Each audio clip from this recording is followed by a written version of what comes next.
O ngayon, eto yung sagot ni Harry Roque. Ililabas ulit ni Harry Roque, mga bossing, etong pulburon video na ipinagmamalaki niya. Ayan o, dito muna tayo sa balita.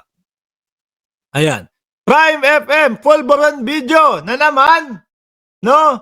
Muling binuhay ni Atty. Roque kasunod ng mga testimonya ni Senator Amy Marcos. Muling inungkat ni dating presidential spokesperson Harry Roque ang kontrobersyal na pulboronic video kasunod ng mga naunang pahayag ni Presidential Sister Amy Marcos ukol umano'y paggamit ng Pangulong Ferdinand Marcos sa illegal na ipinagbabawal na gamot. May naniwala ba? Mukhang wala naman. Mukhang pinagtawanan lang si Amy. 'Di ba?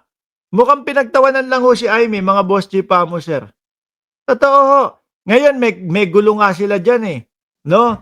Mukhang sa susunod na mga linggo, panahon, araw, DDS versus INC na mag-aaway diyan. Bakit 'to? Kasi ang sinasabi ng INC, yun daw pong mga sinabi ni Amy Marcos doon sa kanilang rally ay hindi daw ipinagpaalam sa kanila. 'Di ba, Kunyang Life, shout out sa iyo. Salamat sa pagiging miyembro ng YouTube channel natin. Hindi ipinagpaalam or hindi alam ng INC yung kanyang mga sasabihin doon. Kaya pinayagan na pumanik sa entablado. Kaso, mga kababayan, si Tikya, ang sinasabi ni Tekiya, sorry. Minsan po kasi akala ko yun yung pronunciation Pero parehas naman, 'di ba?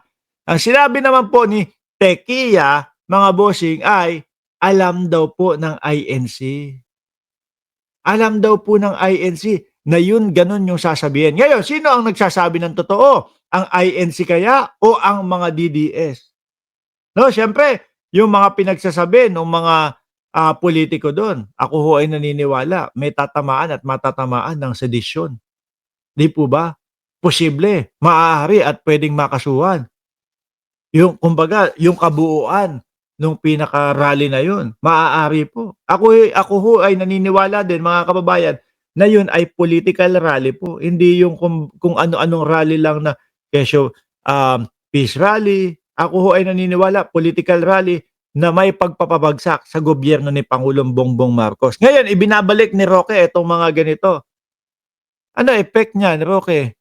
Yung mga kapwa mo nga DDS Yung mga kapwahod, mga DDS ni Roque, hindi na ho naniniwala dyan, di ba, Selby? Ayon kay Roque, si Senator Amy mismo ang nagpatunay sa nilalaman ng naturang video kasunod ng kanyang mga pahayag. Bobo na lang ang naniniwala dyan, Roque. Malinaw niya na kung sino man ang nagkalat sa naturang video, ikaw ang nagkalat nun, di ba? Lumipad pa ng ibang bansa para daw hindi makasuhan sa Pilipinas. Malinaw niya na kung sino man ang nagkalat sa naturang video ay may personal na kaalaman sa nangyaring ito ay isang tunay na video footage. Ayan, ipangalandakan mo. Itawag dito, papaniwalain mo ulit yung mga ka-DDS mo. Di ba? Kasi hindi po pwedeng iwanan ni Harry Roque, mga bossing. Hindi ho pwedeng iwanan ni Harry Roque yung naratibo na yan. Dahil po, yaan ang pinasa o sinabit niya at yan ang idinadahilan niya, mga kababayan, sa Holland, kung saan siya kumuha ng asylum, humingi siya ng asylum. Na kaya daw po siya ginigipit ng gobyerno ni Pangulong Bongbong Marcos ay dahil daw po siya ang naglabas ng pulburon video. No? Pero ang katotohanan po, lalabas po yan. Ang totoo po, bakit? Ano po ang katotohanan? Hindi masagot ni Roque yung kaperahan no nandoon sa kanyang bank account. Di ba, Tina B? Na mula 3 milyon, bigla, lobo, 65 milyon agad-agad. Hindi masagot yon. At ito pa ang sumunod na mga kaso sa kanya na human trafficking ho. Lahat po yan kayang ipakita ng Pilipinas at kayang suportahan with dokumento ng Pilipinas yan. Diba? Binalikan din ni Roque ang umano'y panggigipit ngayon sa kanya ng administrasyon. Walang maniniwala dyan. No? Miski po yung sa Netherlands siguro o doon sa Holland, siguro ang ginagawa lang nila Eh, 'di ba ang ano natin dito is 1 year and 6 months? So, 1 year and 6 months na natin ilabas. Pero tingin ko may pasya na ho yan na ano, na hindi payagan itong si Harry Roque na bigyan ng asylum. Kasi nga parehas yung ano yan, eh, parehas yung kakausapin yan, eh. Kakausapin si Harry Roque, "O ano ang dahilan mo, bakit humingi ka ng asylum?" Kakausapin ang Pilipinas, "O eto, yung isang bakla sa inyo" ay bakla, sorry, sorry. Oh, yung isang ano ninyo, Pilipino humihingi ng asylum dito. Totoo ba yung sinasabi? Parehas pong kukuhanin yan, pagtutugmain ho, mga bossing. 'Di ba? Pagtutugmain.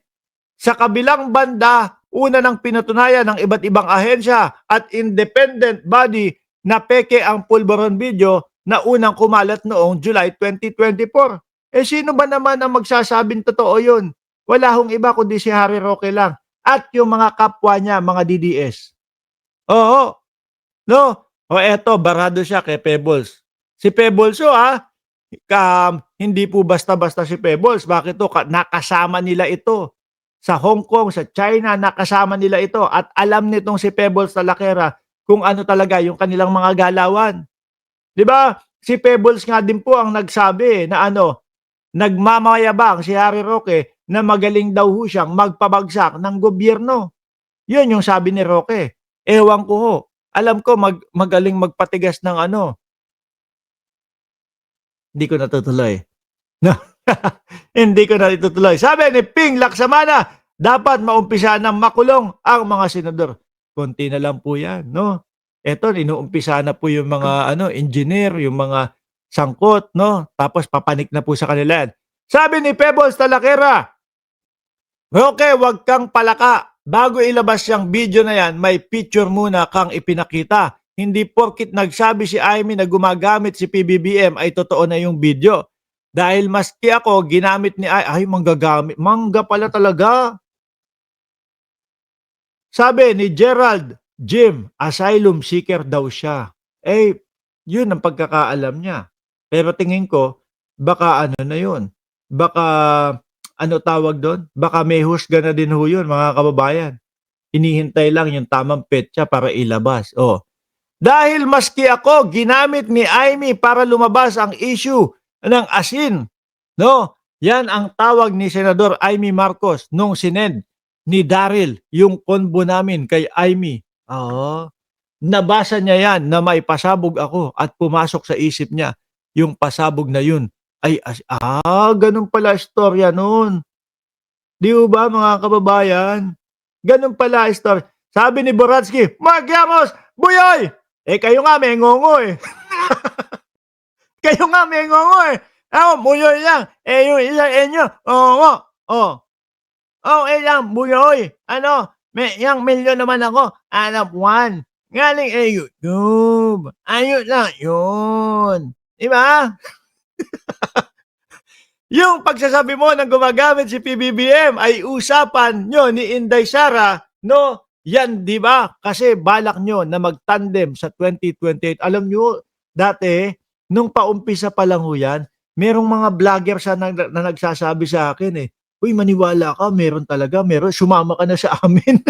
Eh ako ho talaga mga kababayan, pasensya na ho kayo ha, hindi ho talaga ako pwedeng yung basta na lang po ano maniniwala hangga't hindi ko nakikita yung ebidensya. 'Di ba? Hindi ho ako pwedeng gano'n mga bossing, eh, 'no? Kailangan makita ko yung tunay na ebidensya bago ako maniwala. Tapos naalala ko pa si Daryl Yap, nung friends pa kami, eh, in-unfriend na ho ako no'n, eh, mga bossing. Actually, hindi naman kami naging close friends ho, mga boss, 'no? Hindi kami naging close friends. Um Sabi, "Hinihintay ka ni Senator Amy." Sabi ko, "Oh, okey, okey." Eh, ano pa yun, yung medyo okey pa. Sabi ko, okey, okey." Akala yata nila, eh, maniniwala ako agad-agad. Sorry mga bossing, hindi ho talaga ako maniniwala agad-agad sa mga ganito. Hindi ko tinuro si Maharlika, ikaw lang ang tinuro ko. Sabi ni Pebbles Talakera. Yan po yung mga sagot ni Harry Roque, mga kababayan, 'no?